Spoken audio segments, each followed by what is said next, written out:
Ma'am live कर दिया है। ठीक है।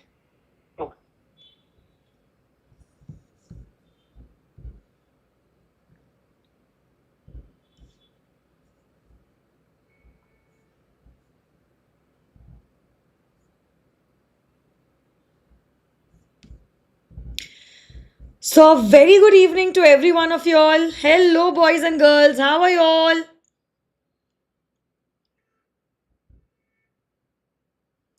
कैसे हो आप लोग सब?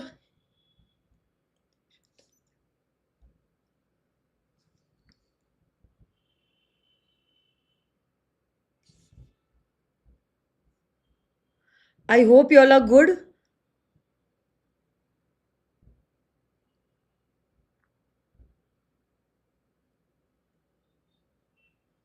Am I audible and visible? एक बार चेक कीजिए ना please.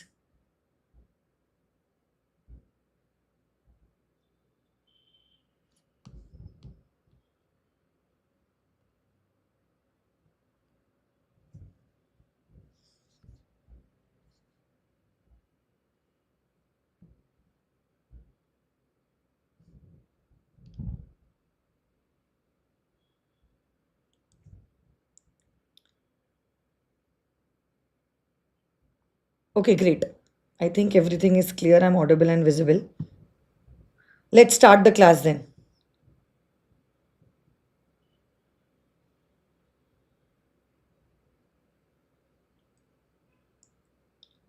Yes, chalo, let's start. Great. Please inform your friends also that I'm live and let's start with today's class.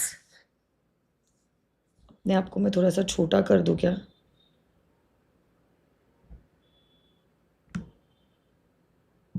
Yes. Let's start. तो हमारे अभी तक 2 यूनिट्स हो चुके हैं under the sale of goods act. एक तो बेसिक वाला यूनिट था और दूसरा था कंडीशंस एंड वारंटीज. अब आज हम करने वाले the third unit of the sale of goods act which is relating to transfer of ownership and the delivery of goods. I am good Ashok, thank you so much. I hope you are good too. Let's begin without wasting a single minute. Okay, तो देखो goods की ownership कब transfer हो रही है ये जानना बहुत इंपॉर्टेंट है. क्यों इंपॉर्टेंट है कि गुड्स की ओनरशिप कब ट्रांसफर हो रही है? क्योंकि देखो जो गुड्स का ओनर होता है वही उन गुड्स का रिस्क भी बेयर करता है. So basically the risk prima facie passes with the property of the goods.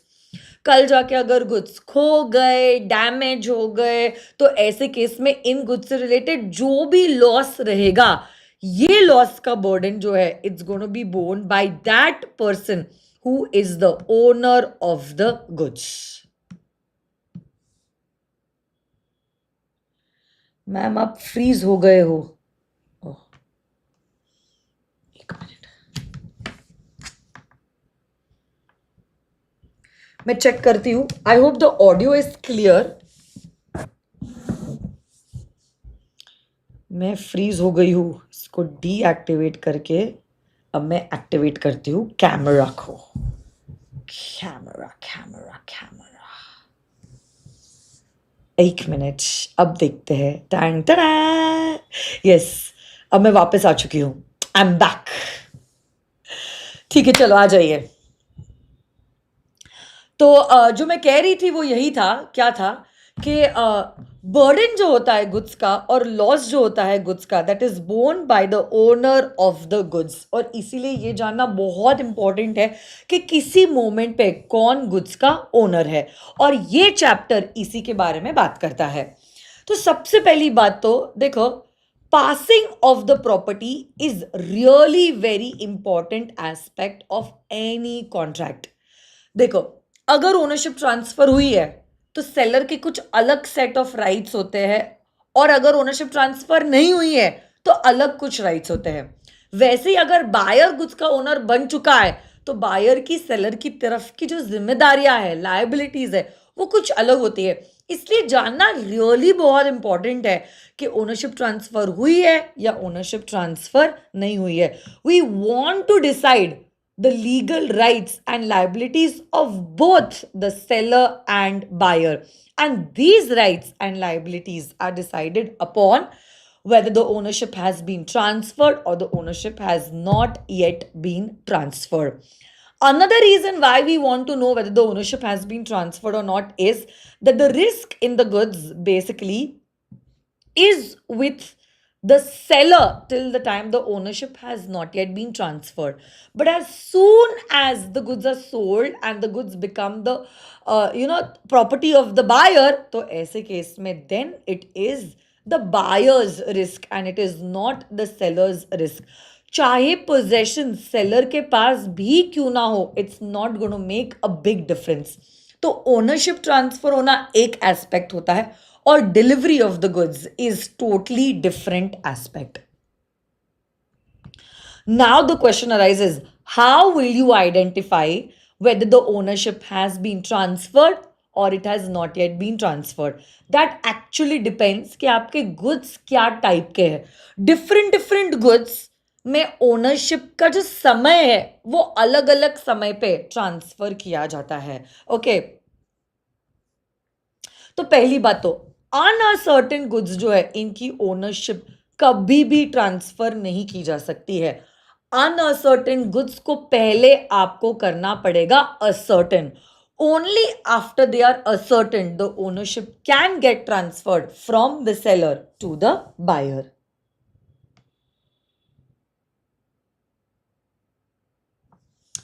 चलो नेक्स्ट पॉइंट.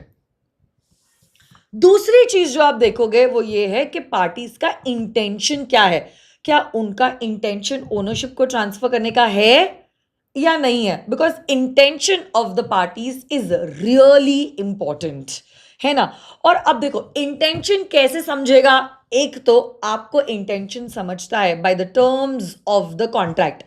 तो दिमाग नहीं लगाना है, जो भी कॉन्ट्रैक्ट के टर्म्स एंड कंडीशंस में लिखा है उससे आप जज कीजिए कि कब कौन से गुड्स की ओनरशिप सेलर से बायर को ट्रांसफर की जा रही है. बट देखो हर कोई चीज कही नहीं जाती है या लिखी नहीं जाती है, कुछ चीजों को समझा जाता है. तो say for example the terms of the contract are silent और पार्टीज ने इस बारे में अगर चर्चा नहीं की है तो अब आपको पार्टीज के बिहेवियर से समझना होता है whether the ownership has been transferred और नॉट बीन ट्रांसफर्ड. और देखो कभी कभार facts or circumstances of the case itself tell you that ownership has been transferred or the ownership has not yet been transferred. तो थोड़ा सा आपको अपना सूझबूझ अप्लाई करना होता है, case to case basis analyse करना होता है और देखना होता है कि पार्टीज का इंटेंशन क्या है और उसी हिसाब से यू आर सपोज टू जज whether the ownership has been transferred और ownership has not yet been transferred. अब देखो ये जो मैं आपको कुछ देर पहले ही कह रही थी कि गुड्स किस टाइप के हैं उसके हिसाब से एक्चुअली डिसाइड होता है कि ओनरशिप ट्रांसफर हुई है या ओनरशिप ट्रांसफर नहीं हुई है. This chapter is a really very important chapter और I think sale of goods act के चारों यूनिट में से this is one of the most challenging units. So I would request every one of you all to please pay attention and just इज्जत दो जो भी मैं कह रही हूँ. I've seen that the number of students has dropped down, which is not a good sign. देखो जब तक आप consistent नहीं हो you are not going to get the result. Okay? और chat box में भी कुछ भी comments आ रहे हैं, this is not acceptable. अभी आपकी पढ़ाई चल रही है, I would request you all कि आप लोग जो है आप लोग प्लीज चैट बॉक्स में स्टडी रिलेटेड और जो मैं कॉन्सेप्ट रिवाइज करी उसी से रिलेटेड चैटिंग करो और कुछ भी चैटिंग ना कीजिए. ओके अब देखो अगर आपकी गुड्स स्पेसिफिक गुड्स है and they are also in a deliverable state. Try to understand goods कैसे है, स्पेसिफिक है. तो एग्जिस्टिंग तो है और एग्जिस्टिंग इतने सारे गुड्स में आपने आइडेंटिफाई किया मुझे ये वाला फोन है जो मुझे खरीदना है. आपके गुड्स स्पेसिफिक गुड्स है और आपके ये गुड्स जो है वो डिलीवरेबल स्टेट में भी है। अब ऐसे गुड्स की जो प्रॉपर्टी है, मतलब ओनरशिप जो है, ये गुड्स की ownership will pass to the buyer when the contract is made. Okay, तो जैसे ही कॉन्ट्रैक्ट मिला, ऑफर को एक्सेप्टेंस मिला, आप समझ लीजिए ऐसे गुड्स की ओनरशिप इमीडिएटली ट्रांसफर हो जाती है to the buyer. Second case में क्या है, आपके गुड्स स्पेसिफिक तो है बट अभी तक वो डिलीवरेबल स्टेट में नहीं है, they are to be put in a deliverable state. अगर ऐसे आपके गुड्स है तो property in the goods will not pass until the goods are put in a deliverable state and along with that you have informed the buyer about the same। जैसे ये दोनों बातें होगी उसी वक्त ओनरशिप जो है will get transferred from the seller to the buyer. और तीसरा केस है जहां पे गुड्स स्पेसिफिक है, वो डिलीवरेबल स्टेट में भी है बट अभी तक हमने गुड्स का प्राइस असर्टेन नहीं किया। जैसे कि आप कोई ज्वेलर के पास गए और आपने अपने लिए एक गोल्ड ब्रेसलेट चूज किया, अब गुड्स स्पेसिफिक है, गुड्स डिलीवरेबल स्टेट में भी है बट अभी तक प्राइस असर्टेन नहीं हुआ है। हम देखेंगे कितने कैरेट गोल्ड है, कितने ग्राम गोल्ड है, गोल्ड का आज के दिन पे रेट क्या है, और सारी चीजों को कैलकुलेट करके सेलर आपको प्राइस बताता है। आपको प्राइस बताने के बाद आप अग्री करते हो तभी माना जाएगा the property in the goods has passed from the seller to the buyer. तो पहली बात तो आप प्राइस असर्टेन कीजिए और बायर को इस बारे में इंफॉर्म कीजिए, उसी के बाद माना जाएगा that the ownership in the goods will be transferred from the seller to the buyer.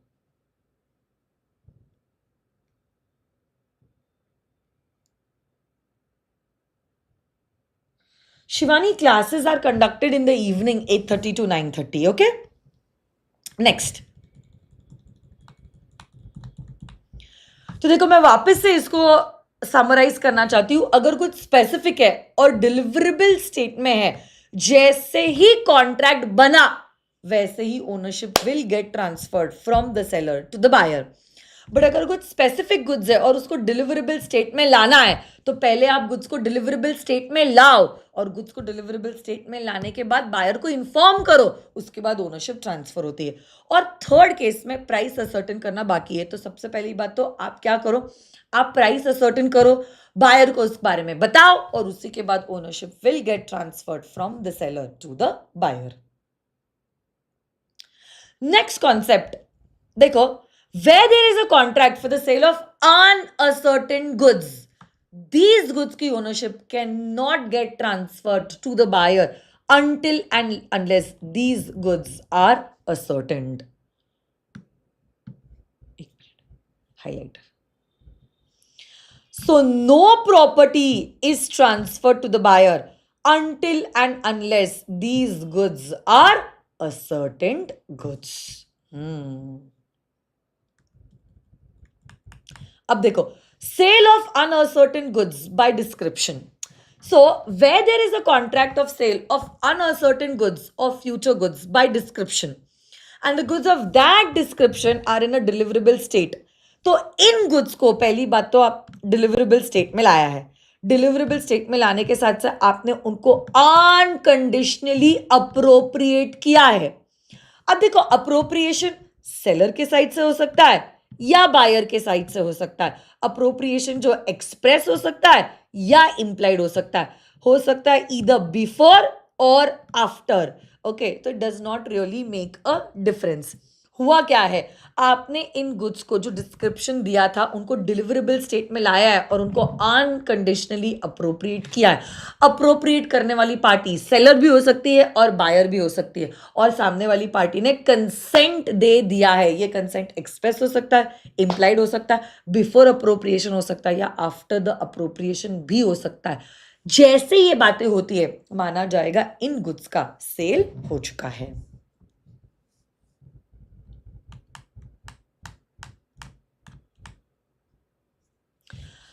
अब देखो, अगर सेलर ने गुड्स को डिलीवर किया है to the buyer and in fact delivery के बाद उसने कोई भी राइट अपने पास रिजर्व नहीं किया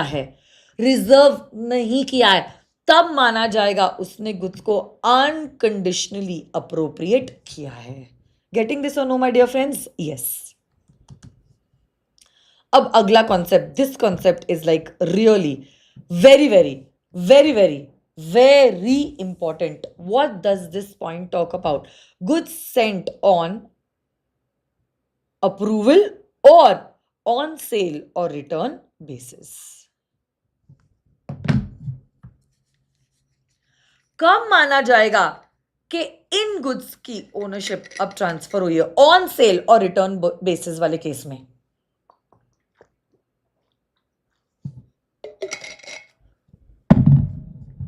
सुनो मेरी बात.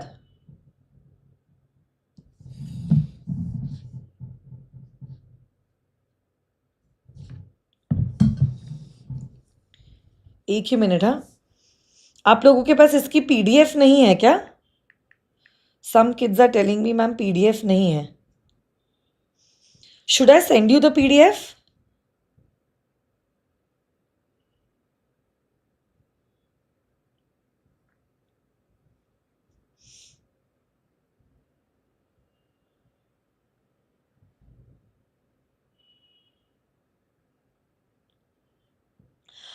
Everyone watching me live, can you tell me आपके पास इसका पीडीएफ है या नहीं है?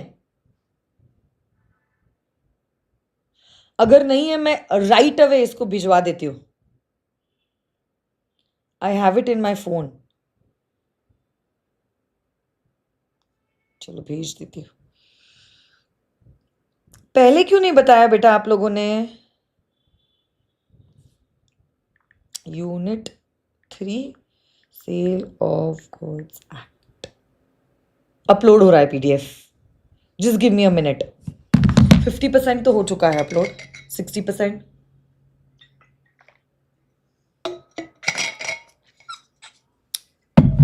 yes, done. It's there on the Telegram group. You can check it out. कब से बोलते थे बच्चा?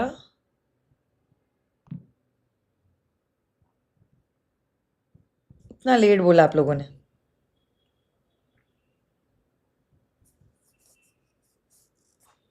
ओके, ग्रुप में था ना? Exactly, that's what I thought. चलो कोई बात नहीं, मैंने फिर से भेज दिया. So those who don't have it can now download it. Okay. very very very very very important topic. Goods sent on approval or on sale or return basis. तो जब कभी भी goods are delivered to the prospective buyer either on approval or on sale or return basis, now the question arises, in goods की ownership कब transfer होती है to the buyer? तो देखो 3 पॉइंटर्स है जो आपको देखने पड़ेंगे. तीनों में से अगर कुछ भी हुआ है तो माना जाएगा ownership has been transfer to the buyer. 1, buyer ने अपना अप्रूवल किया है, signify. Buyer has signified his approval. या तो फिर बायर ने हाँ भी नहीं बोला है, ना भी नहीं बोला है, बट इन गुड्स को अपने पास रिटेन करके रखा हुआ है even after a reasonable period of time without giving a notice of rejection. तो उसने हाँ तो नहीं बोला है, बट उसने ना भी तो नहीं बोला है, और गुड्स को उसने रिटेन किया है, वो भी without giving any notice of rejection. और इनफैक्ट रीजनेबल टाइम या तो फिक्स पीरियड खत्म हो चुका है.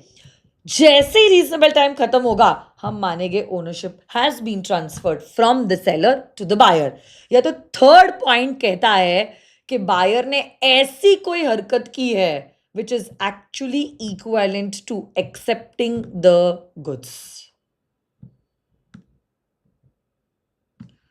तब भी माना जाएगा that the ownership has got transferred from the seller to the buyer. जैसे कि आपने गुड्स को बेच दिया, आपने गुड्स को प्लेज कर दिया. अब गुड्स को बेचना, गुड्स को प्लेज करना, ये वही बंदा कर सकता है जो गुड्स का ओनर है. तो ये हरकत करना is equalling to accepting the ownership in the goods. मैंने बताया था जैसे कि एक बच्चे ने 1 वीक के लिए गिटार लिया. अब या तो उसने स्पेसिफिकली हाँ बोल दिया कि हाँ uncle I want to buy the guitar, या तो अब एक हफ्ता हो गया है, उसने हाँ भी नहीं बोला है, ना भी नहीं बोला है, रिजेक्ट भी नहीं किया है, मतलब उसने एक्सेप्ट कर दिया है। या तो फिर अगर आप गिटार को प्लेज कर देते हो, गुड्स को प्लेज करना is equal to accepting the ownership. अब देखो, इसी का भाई ये अगला वाला कॉन्सेप्ट है सेल फॉर कैश ओनली। यहां पे आपने गुड्स को भिजवाया तो है ऑन सेल और रिटर्न बेसिस, बट आप कह रहे हो जब तक मेरे को कैश नहीं मिलता है तब तक मैं ही गुड्स की मालिक हूं। तो अब देखो यहां पर ओनरशिप कब ट्रांसफर होगी, मुझे पैसे मिलने के बाद ही माना जाएगा कि ownership has now got transferred from me to you. Till that time the ownership does not pass. So the goods will remain the property of the seller till they are paid. जब तक आपने payment नहीं दिया तब तक my dear students the property will not pass to the buyer. तो यहाँ पे कैश पे करना बहुत इंपॉर्टेंट है। Right, reservation of right of disposal एक बार आप गो थ्रू कर लीजिए, ये एग्जामिनेशन पॉइंट ऑफ व्यू इतना इंपॉर्टेंट नहीं है। मैं चाहती हूँ आप ये कॉन्सेप्ट पढ़ लो आपके नोट्स में से, ये जो मरून में दिया गया है, और उसके बाद के कॉन्सेप्ट को मैं रिवाइज करती हूँ। तो 2 मिनट का समय दे रही हूँ, just go through it.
Are you all done with the reading part?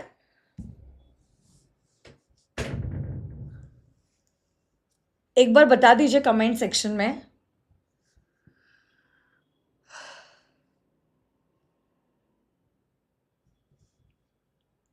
If yes, we'll move ahead. Okay, what does the next section talk about? Risk prima facie passes with the property in the goods. तो देखो, the goods will remain the seller's risk. कब तक seller के risk पे रहेंगे? जब तक property जो है वो बायर को ट्रांसफर नहीं होती। बट जैसे ही प्रॉपर्टी बायर को ट्रांसफर की जाती है तो माना जाएगा now the goods are at the buyer's risk.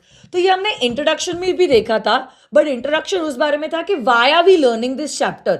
Now this section is actually the main section of this chapter which says कि जब तक ओनरशिप ट्रांसफर नहीं हुई है तब तक सेलर ही गुड्स का ओनर है और वही गुड्स से एसोसिएटेड रिस्क को बेयर करता है। बट जैसे ही ओनरशिप सेलर से बायर को ट्रांसफर होती है तब माना जाएगा अब बायर गुड्स का ओनर हो चुका है, और क्योंकि बायर गुड्स का ओनर हो चुका है इससे रिलेटेड रिस्क भी जो है बायर ही बेयर करेगा। कल जाके गुड्स डैमेज हो गए, खो गए, कुछ भी नुकसान क्यों ना हुआ हो, क्योंकि अब बायर गुड्स का ओनर है, he will bear the risk. फर्क नहीं पड़ता पोजेस कौन कर रहा है गुड्स को, गुड्स का रिस्क ओनरशिप से एसोसिएटेड है, उसके पोजेशन से एसोसिएटेड नहीं है। बट यस, अगर कभी ऐसा हुआ है कि डिलीवरी में देयर इज अ डिले, अब ये डिले हुआ है either because of the fault of the buyer और because of the fault of the seller, तो ऐसे केस में अब जो भी पार्टी एट फॉल्ट है वही उस रिस्क को बेयर करने वाली है। तो जिसकी गलती है वही सजा भुगतेगी, ऑब्वियसली। यस और नो गाइस? यस।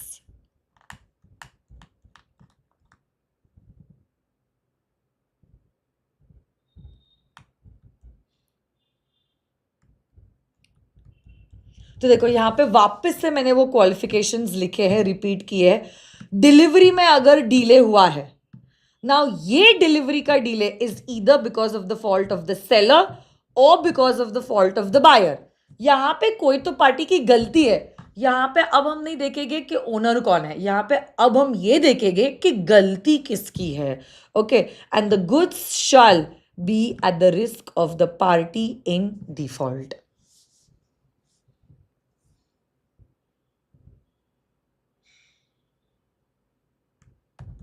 नाउ आप बोलोगे मैम सभी टॉपिक्स को इंपॉर्टेंट ही बोल रही है। This is also another important topic, transfer of title by a non owner.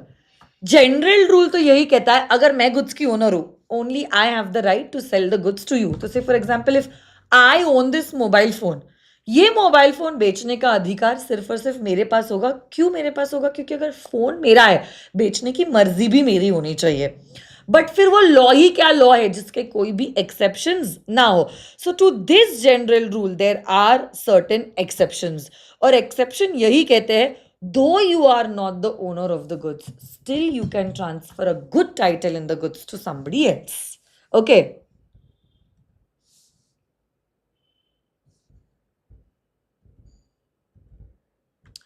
So what are the exceptions? Let's check it out. तो general rule को Latin में कहते हैं नीमो दैट कॉड नॉन हैबिट, which means no one can give what he has not got. If I am the owner, I am the only one who can sell the goods to you. If I do not own the goods, I will not be able to sell the goods to you. Yes or no, guys? Yes. Parth क्या हो गया, क्यों हंस रहे हो आप? ये सारे एग्जाम्पल्स ऐसे काल्पनिक है, वास्तविक जीवन से इनका कोई भी लेना देना नहीं है, ठीक है? ओके गाइस, आ जाइए।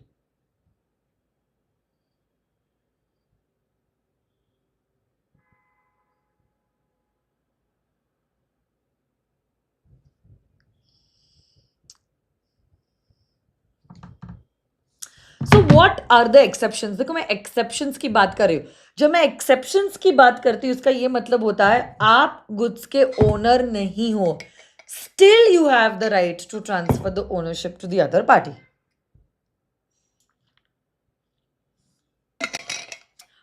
First point, sale by a mercantile agent. First exception. तो अब देखो, agent is not the owner of the goods, principal is actually the owner of the goods. But फिर भी एक एजेंट जो है गुड्स की ओनरशिप किसी और को ट्रांसफर कर सकता है, even to a third party.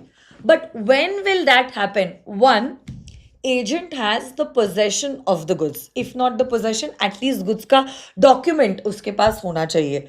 Along with that, if he's acting as an agent, he's acting as an agent in the ordinary course of business.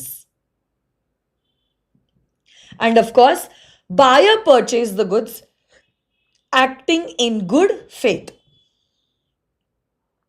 And he has, at the time of the contract of sale, no notice that the seller is actually an agent and not the principal himself. ये सारी बातें अगर satisfy होती है, तो अगर agent goods को बेच रहा है on behalf of the principal, the sale will be regarded as a valid cell.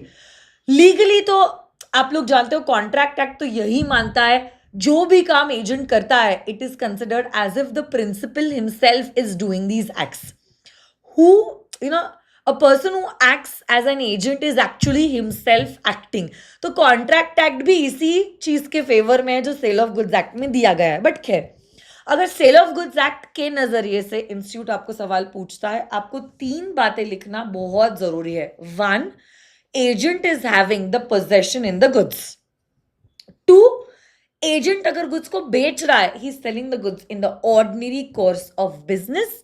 In short, he is having the authority to sell the goods. And third, our buyer acted in good faith and he had no notice about the fact that the seller is actually an agent and he is not the principal himself. ये तीनों conditions अगर satisfy हो जाती है, a sale by a mercantile agent is considered as a valid sale. Next, sale by one of the joint owners. अब देखो, when two or more persons jointly possess and own the goods, actually not possess, own the goods, they are known as joint owners. अब देखो, joint owners है और joint owner में से किसी एक के पास goods का possession है और ये possession जो एक वाले बंदे के पास है वो पोजेशन है by the permission of the को ओनर्स. तो से फॉर एग्जाम्पल 3 भाई है, राम, श्याम, घनश्याम, तीनों ने मिलकर अभी आईपीएल का सीजन आया है, एक टेलीविजन सेट खरीदा है 98 इंचेस का. अब सोचा है 4 महीने इसके घर, 4 महीने उसके घर, 4 महीने उसके घर. तो अब तीनों भी जॉइंट ओनर्स है of that particular television set. But now possession तो एक के पास ही होगा. ऐसा तो नहीं होगा कि टेलीविजन को 3 हिस्सों में हमने तोड़ के बांट दिया है. That doesn't make any sense. Okay, right. तो अब राम के पास टेलीविजन सेट का पोजेशन है by the consent of Shyam and Ghanshyam. और राम ने बड़े ही चालाकी से क्या किया है, इस टीवी को बेच दिया है to some other person who buys them in good faith. And this buyer had no idea कि ये बंदा तो one of the joint owner है, कंप्लीट ओनर नहीं है. बेचारे का फेथ गुड था और विश्वास करके उसने गुड्स को खरीद लिया. अब ऐसे केस में such sale will be a valid sale और थर्ड पार्टी को हमने किया है प्रोटेक्ट. ओके, यस बेटा, राइटिंग प्रैक्टिस होगी ना, क्यों नहीं होगी? Of course yes. Next, sale by a person in possession under a voidable contract. voidable मतलब able to be void. तो अब देखो, जब कभी भी बायर एक गुड टाइटल अक्वायर करता है, okay, to the goods sold to him by a seller who has obtained the possession under a voidable contract. अब आप जानते हो कॉन्ट्रैक्ट voidable कब होता है? If it is caused by coercion, undue influence, fraud or misrepresentation. जब तक आप कॉन्ट्रैक्ट को void ट्रीट नहीं करते हो तब तक तो कॉन्ट्रैक्ट वैलिड ही रहता है. अब यहाँ पे हुआ क्या है, कॉन्ट्रैक्ट रिसाइन नहीं हुआ है और उसके पहले ही आपने गुड्स को बेच दिया है. तब ऐसे केस में such sale will be a valid sale. Next, 4th point,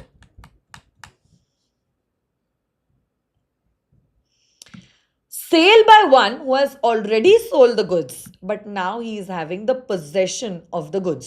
यहां पे क्या हुआ है, सेलर ने गुड्स को बेच दिया है टू द बायर.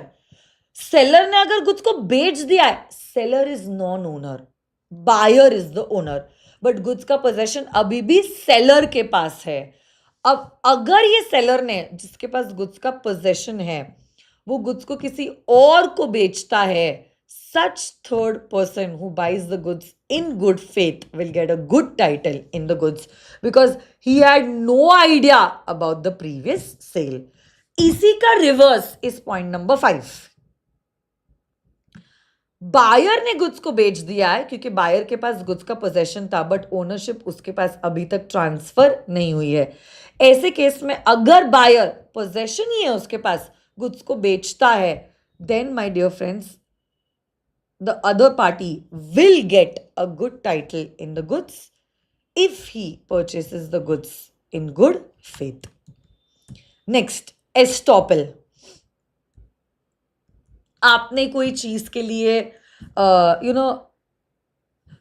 जैसे कि से for example, I am the owner of this ब्रायो car.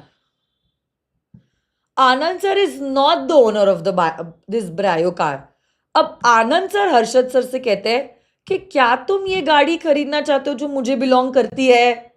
जब आनंद सर ये स्टेटमेंट कह रहे थे मैं वही थी, but I did not object to his sentence. तो हर्षद सर एक्चुअली थॉट कि ये कार जो है ये एक्चुअली आनंद सर की है. And I remained silent during this time. कल जाके जब आनंद सर मेरी गाड़ी बेचेंगे, Anand sir is the non owner, I will be stopped from that fact and I will still have to sell the goods to Harshad sir. Next, unpaid seller. इसके ऊपर तो पूरा यूनिट नंबर 4 है. अनपेड सेलर ने अगर लीन exercise की है या स्टॉपेज इन ट्रांजिट एक्सरसाइज किया है, उसी का extension is the next right and that is right to sell these goods. क्योंकि हमारे बायर ने हमारे सेलर के ड्यूज जो है वो क्लियर नहीं किए, अनपेड सेलर को गुड्स को बेचने का राइट मिल जाता है. उसी को कहते हैं right to resell the goods. कभी कभी कुछ दूसरे एक्ट्स है other than the sale of goods act, जैसे कि यू नो प्लेज के केस में, फाइंडर ऑफ लॉस्ट गुड्स के केस में हमारा जो लिक्विडेटर है, ऑफिशियल रिसीवर जो है, उसके पास भी गुड्स को बेचने का अधिकार होता है. So that's all about the 8 exceptional cases जहां पे even though you are a non owner still you can transfer the ownership in the goods. आज के लिए आप सब लोगों का जो होमवर्क होगा वो ये है, you are supposed to write down the exception wherein though you are a non-owner you can still transfer a better title to the goods. ये 8 भी exceptions आपको लिखने पड़ेंगे assuming it is a 7 marks question. अब या तो आपको 7 marks का direct theory question आ सकता है, या तो कभी कभार इंस्टीट्यूट जो है इंडिविजुअल पॉइंट के ऊपर केस स्टडी बेस्ड क्वेश्चन भी बनाती है. So you are suppose to be really very careful and write down all the points after learning the key words. अब हम करते हैं क्वेश्चन.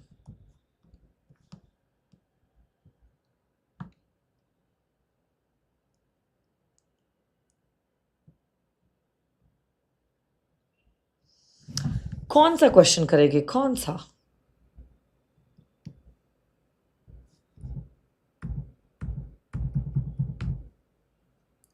Late me check. ये यूनिट अभी तक कंप्लीट नहीं हुआ है, ऑफ कोर्स अभी तक बाकी है,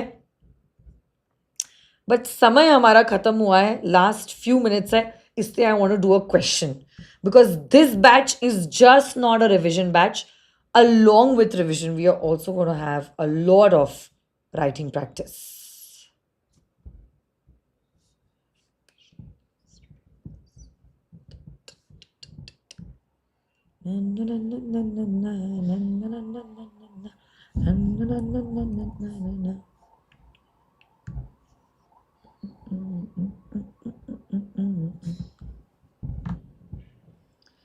Sale of goods at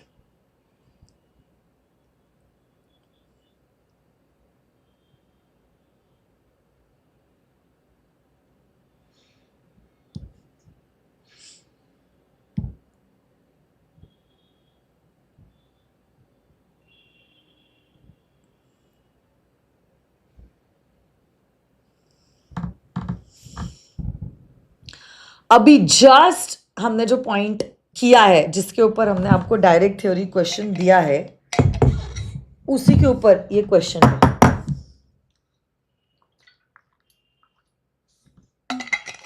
ये देखो, ये क्वेश्चन क्या कहता है. Saurabh purchased an electric scooter of Vivek for 5,000 rupees only on gun point. Gun point मतलब क्या? ये कोर्शन है, physical pressure. Vivek decided to file the complaint and to avoid the contract on the basis of coercion applied against him by Saurabh. But before he could do that, Saurabh sold the scooter to Vinay, who had no idea about the situation on which the scooter was purchased by Saurabh. अभी just कहा था avoidable contract. Resigned होने के पहले अपने goods को बेच दिया. विवेक सूड Saurabh and Vinay for the recovery of the scooter. Referring to the provisions of the Sale of Goods Act, decide whether Vivek was correct in his decision. चलो, मैं आपका चैट बॉक्स देख रही हूँ.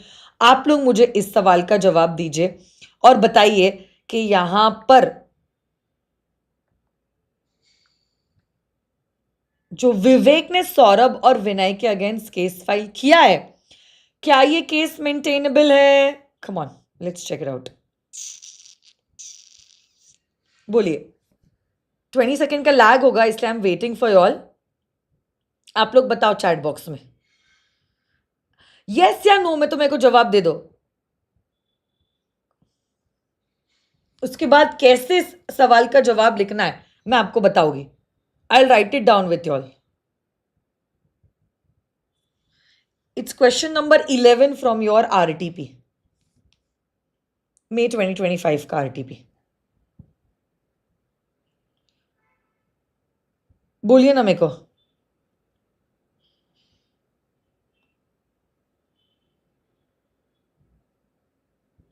यहां पर क्या होगा?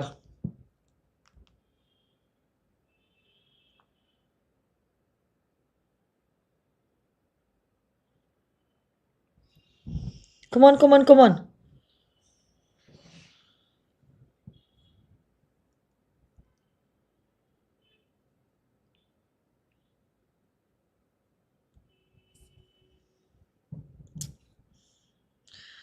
सो खुशी कह रही है no. Usha, Vinay will get a good title. Vinay कहां से आ गया? अच्छा, हाँ right. Yes, Vinay will get the good title, very good. Usha, Khushi, Sanyam, चंचल, सुमन, जिया, वंदन, पायल, क्या बात है। साक्षी, शिवानी, रितिका, मानसवी, ऋतिक, शिफा। Case isn't maintainable because it is a sale under voidable contract and a valid title has been transferred. क्या बात है। अमीशा, सृष्टि, पार्थ, राज, जॉय प्रकाश,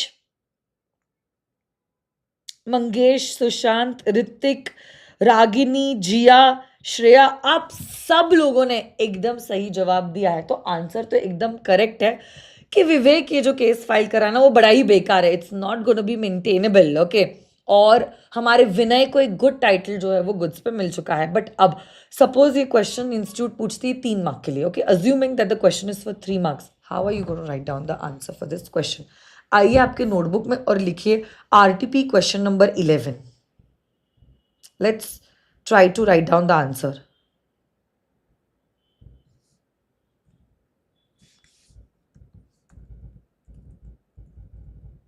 ठीक है।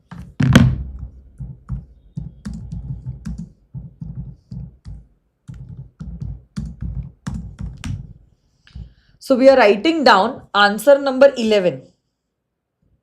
क्या हुआ?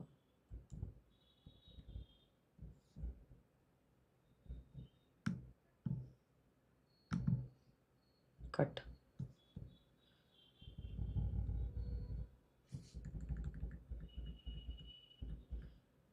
यहाँ पे और कुछ भी लिखा है। नए पेज पे आ जाते। चलो, आंसर नंबर 11 आप लोग जानते हो सबसे पहला जो पॉइंट होता है आपके आंसर में, that is provision, right? So we are gonna directly hit the bull's eye and we are gonna start writing the provision. ये फॉन्ट साइज 20 क्यों है? 14 इज ओके। ठीक है, आइए चलो आंसर की शुरुआत करते हैं। सबसे पहले क्या लिखोगे आप? प्रोविजंस ऑफ लॉ लिखोगे तो आप लिखोगे according to the sale of goods act a buyer would acquire a good title in the goods if the goods are sold by a person who obtained the possession of the goods under a voidable contract and such a voidable contract was not rescinded if the buyer purchased the goods in good faith and वगैरह वगैरह वगैरह। तो keywords को ध्यान में रखते हुए हम लिखने वाले हैं इस सवाल का जवाब। तो लिखिए मेरे साथ साथ लिखो, मैं डिक्टेट कर रही हूं। According to the provisions of, सच में ये एक मिनट, आपको आंसर दिख रहा है क्या? आई थिंक 20 फॉन्ट साइज ही ठीक है। 18 according to the provisions of the sale of goods act 1930 a buyer would acquire a good title to the goods sold to him by a seller who had obtained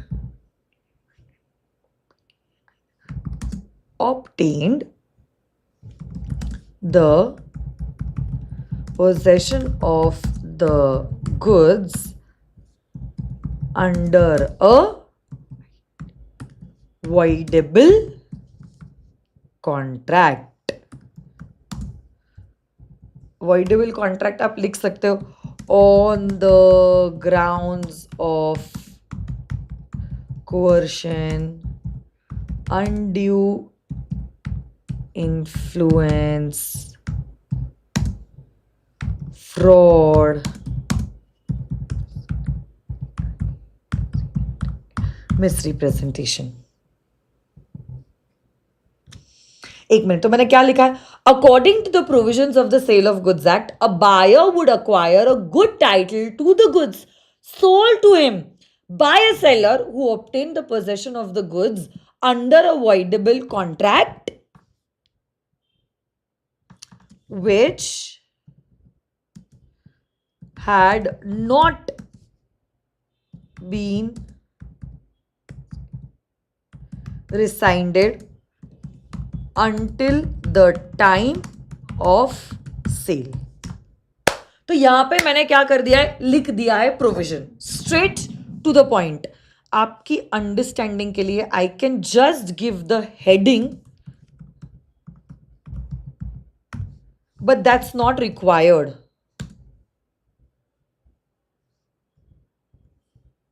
Okay, so this is the provisions. Second point अब मैं लिख रही हूं facts. अब underline की जरूरत नहीं. तो अब फैक्ट्स में मैं क्या लिखने वाली हूं माय डियर स्टूडेंट्स, कि क्वेश्चन में हुआ क्या है ना. तो अब मैं लिखूंगी in the given case blah blah blah blah blah blah blah blah blah. Screen को थोड़ा सा अप स्क्रॉल करती हूं.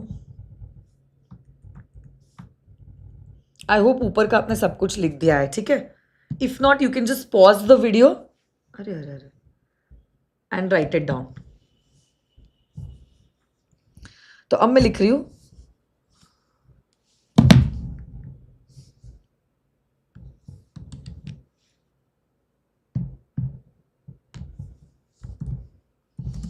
in the given case,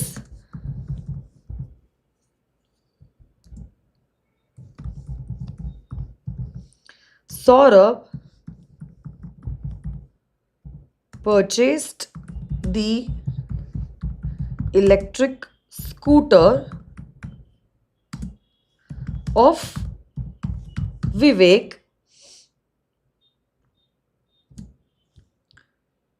for rupees 5,000 only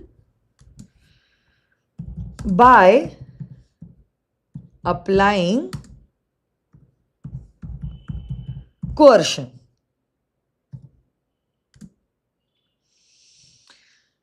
And before Vivek could rescind the contract, Saurabh sold the scooter to Vinay, who is an, come on guys, innocent buyer. हाँ या ना. तो यहां पे मैंने बता दी है फैक्ट्स कि ये बंदे ने ओनर से कोअर्शन से 5,000 में स्कूटर खरीद लिया, और वो बंदे ने, अग्रीव पार्टी ने, कॉन्ट्रैक्ट रिसाइन करने के भी पहले क्या कर दिया, कॉन्ट्रैक्ट रिसाइंड होने के भी पहले स्कूटर को विनय को बेच दिया। अब आप ही बताइए, अगर ऐसा हुआ है, क्या विवेक रिकवर कर पाएगा scooter? The answer to this question is no, है ना। तो अब माना जाएगा there was a valid sale and now Vinay is the owner of the scooter and Vivek will not be able to recover the scooter from Vinay. Okay, तो अब मैं point 3 दूंगी, conclusion.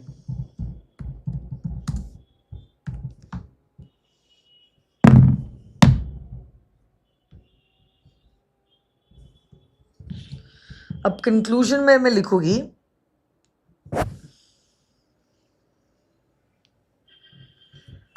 thus Vinay has got a good title in the scooter